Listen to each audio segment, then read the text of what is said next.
Hey guys, this is Rene Martin for Outlaw Telemark, and this is my review of the Lynx Binding from 22Designs.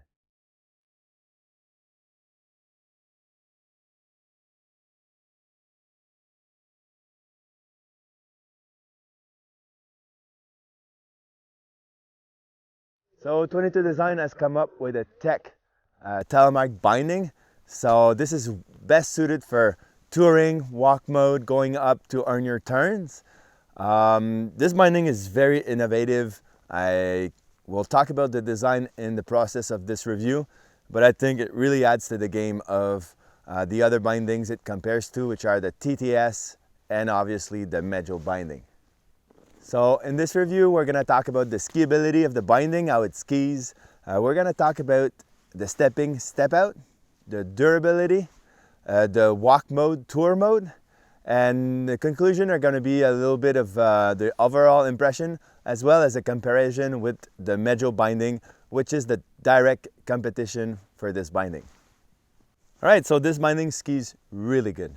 It transfers power really good laterally. Also, it engages as soon as you lift the heel. So there's nothing more than you can ask from a binding. It's not because it's a touring-oriented binding that it does not perform going down the hill. So yeah, good job on that. So I found the same ski, the Helio 105, mounted with the Outlaw, and I have mine that's mounted with the Lynx. So I'm trying to compare the feeling of both and give you some news.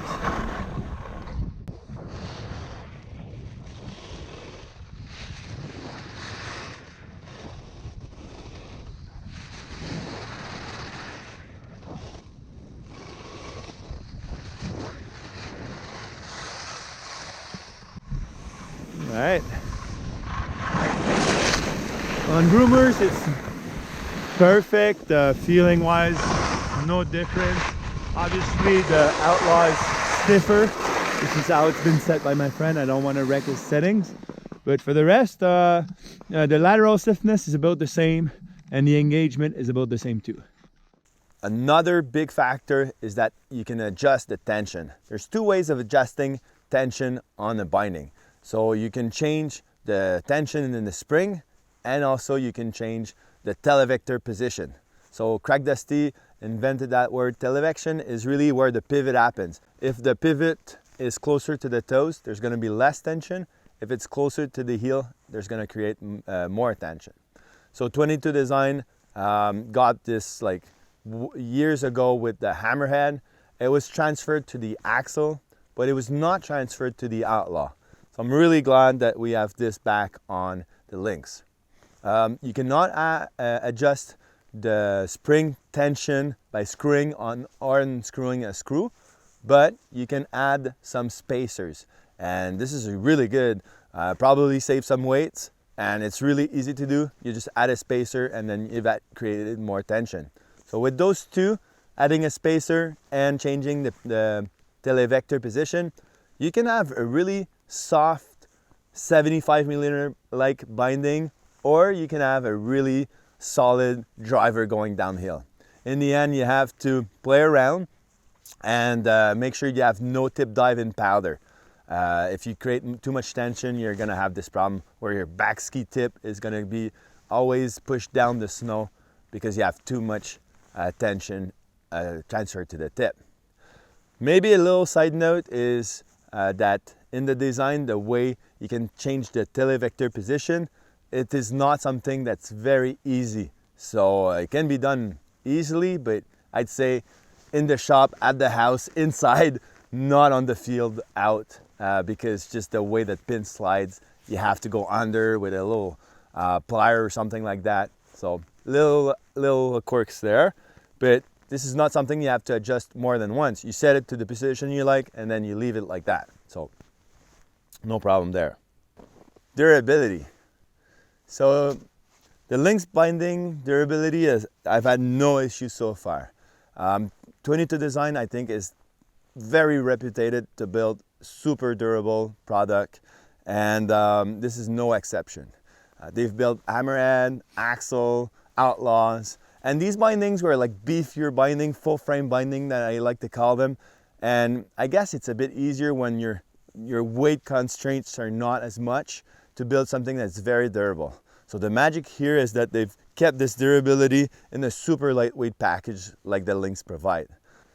So the composite plate, at some point, it transfers the power super good. As I'm bending down, sometimes I will hear some cracking. It does not limit my movement. And at first I was worried about those cracking sounds, but it doesn't seem to alter the plate. It's not degraded on me. So yeah, no durability issues there. It's just weird that you hear those cracking and at first like, is it gonna break? No, it did not. And it performed really well. All right, so step in. The step in here is like any other tech binding. You have to put your toes first and then engage the back. On my Lynx, I've had issues to stepping in this binding a lot. So I've had lots of issues, but the issues are not so bad. The issue is that when I step in, usually you step in first and then you're in ski mode in the toes, and then you can lift the front tab to be in walk mode. So if I put my foot down, the pins align really easily with the boot and it will snap in place. But it will leave a gap so it doesn't close enough on my boot. And now my boot is still wiggling in the binding. This is no good, and I have to lift the front tab into walk mode all the time, or else the binding will just release in ski mode or whatever.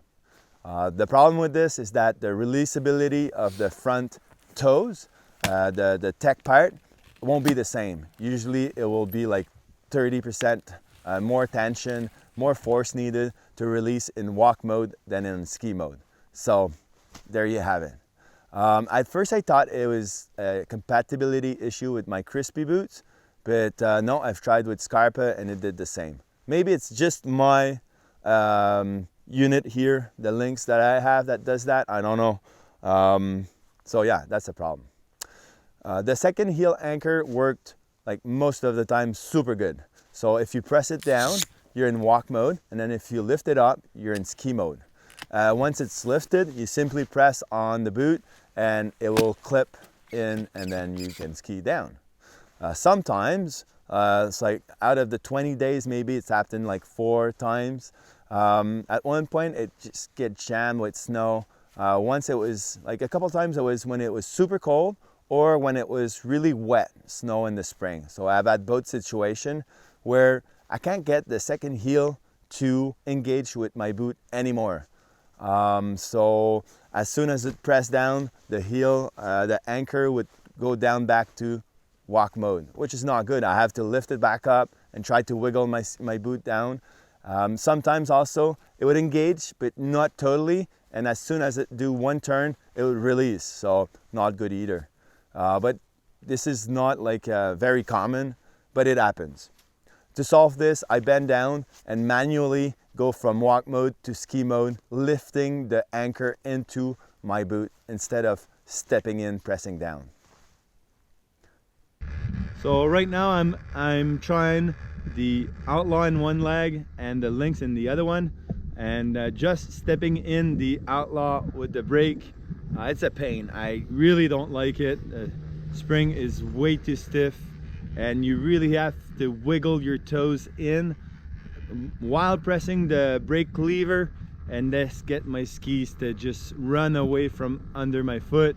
Yeah, so even with the little problems I have with the Lynx, it's still better in the step-in than the Outlaw with a brake. Stepping out, I have no issues at all. You press the front tab and it releases the boot super easy. I think it's an adjustment problem also that the front tab is having that problem. If it's super easy to release, it's because maybe the claws are not closing enough. Pierre Mouillad of the M Equipment, inventor of the Mejo Binding, has started to lobby for a Telemark tech norm where the pin cups on the boot and the second heel anchor on the boot would have a norm of distances that the boot company would have to keep. So I know that from one company to the other, the boots are not exactly the same, and maybe that's the problem here with this binding. maybe like size 27.5 for having a problem with that. I don't know. But yeah, in the end, all these problems stepping in, they're not major. I can go by the whole day, no problem. I got used to this, which brings us to ski mode, walk mode. So like these bindings are made to go walking. You're gonna spend 80% of your time going up and then 20% going down if you're lucky. And this is what it's all about. I have to say, like, the tech in bindings are just so incredibly good to go up. I'd say I save maybe 25% with the same ski, the same boot. Maybe I'm 25% more efficient on these kinds of bindings than on a full frame binding. So the Lynx here is really a great advantage, and the walk mode, the pins work really good. The anchor, when it's down in walk mode, it is very reliable. It will stay in the walk mode. I've had some, I think 1 or 2 times when it went back up into ski mode and I clipped in without wanting to, but maybe it's just bad snow and I didn't check it out really good. Overall, no problem. Walk mode is really good. Also, I like to point out that the heel risers are really good. I like them a lot. They're simple. They're the same, I think, that we had in other 22Design product. They're maybe branded a little bit, not branded, but the looks is a bit different, but it's the same principle. So I like them. They're efficient, work easy to get access with the pole in and out. All right, so my overall impression, and maybe a little bit of a comparison with the Mejo, which is the binding I have the most experience with in the last 5 years. Overall impression, this is a great binding. I will keep skiing it for sure. I like the touring efficiency and the skiability. They're way up there, as well as durability, no issues. So with those 3 components, it's really hard to not like this binding. So little things I didn't like were obviously the fact that the step-in didn't work super good for me. I don't know if it's this binding only, like my unit here on this ski, or it's a general problem. I've tried with 2 boots and both had the same issues. I like the fact that it's really simple. There's not a lot of pieces. The composite plate seemed to work really good. I had I was scared at first that maybe it was not going to be durable, but it's not the case. It hold on really good on me. I like the adjustability on this binding for the tension. This is super important in modern telemark bindings, so that as many telemark skiers as possible can adjust their binding tension to the feeling they want, from super soft 75mm like to super stiff binding. This binding does not go to super stiff position like others, but it's it's stiff enough for me. Like, I didn't go to the stiffest position, never. Like, so yeah, that's good enough for me. Like, if you'd go to the stiffest position, probably it'd have some tip diving problems in the powder. So, this is a touring binding. So yeah, good enough for sure. Comparison to Mejo, they both deliver the same kind of stuff. Mejo now, this version that they have for 2 years is the version 2.1, very durable. I've had no issues in more than 2 years. And so they've stabilized their product, like Mejo, it was their first binding, is super light. At first they had some parts that were breaking. Now, honestly, no problem. And the Lynx, they've had this durability from the start, so I'm very impressed for that. Maybe the most advantage you'd have to go from the Mejo is 2 things. One is the releasability that's reliable, so you can adjust the second heel anchor to release under certain loads, and you can adjust it to different tension. This is the only NTN binding that does that. So it's not on the Mejo, it's not on the Lynx, it's not on the Outlaw, it's not on any other NTN product. So it's worth noting. But there's no binding that's 100% safe, and telemark binding in general will release under certain weights, even if it's not a controllable release. So I've skied my whole life without releasability in my binding. If you want that, you can only have it in the Mejo. If you don't mind, this is working good. The other thing that's really good with the Mejo is that you can add an alpine heel set. So you can clip in and go down in an alpine-like style. Your heel is going to be locked.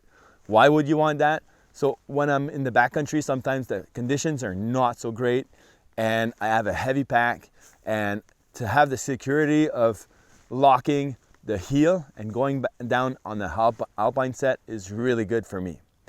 This is not a must, but it kind of, it's a safety, you know, that you have, that I can telemark most of the day, but if I need it, I have the option of going alpine. So I guide here in Vertigo Adventure in Quebec, and my clients are most of the time not telemark skiers, so I have to keep up. And so to have the ability to have the alpine heel set is really big for me. The other thing is that the alpine heel set is also releasable, and it's in junction with the telemark ability of the Mejo to be releasable. So you can adjust your tension on the Mejo Telemark to release, and the alpine heel set does not add another layer of resistance. So if you'd fall, it will release the same in alpine mode that it would in telemark mode. So I think this is a really good all-in-one solution. If you don't want all of this, Lynx is really good. It's a bit cheaper in North America. It's about the same price in Europe. So depending on where you are in the world, prices vary. Check this out. In the end, I'm super stoked for the telemark community to have, like, I didn't talk much about the TTS original telemark tech system from Olympus Gear.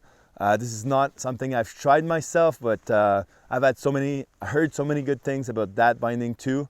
This is more a DIY binding. You have the telemark tech system, you have the Mejo, and now you have the Lynx. I think we're really well served as a community to have the choices between those. And what's fun also, I always say that there's no, like, the market is so small that no company can afford to make shitty bindings. So there you have it. Maybe a little conclusion to tell you that I have a website. It's called absolutetelemark.com. The main purpose is to teach you how to telemark. So I have a series on tutorial from beginner all the way to expert. And what's cool is I have the time to explain the whole theory about technique. If you want to learn it all, when I give a lesson, I only have the time to give pointers, to give people a few exercises, and to point them in the good direction. But I have no time to really explain to them why they should do that or why they shouldn't do that. And so with the tutorial, what's fun is that you have all the explanation. I have a series on mogul telemark where I really explain the dynamics of the moguls, how to absorb them, how you can maneuver around the moguls to save a lot of energy, and then you can choose your path to success in the mogul. That's just an example. So check it out, absolutetelemark.com. This is René Martin. Until next time, cheers.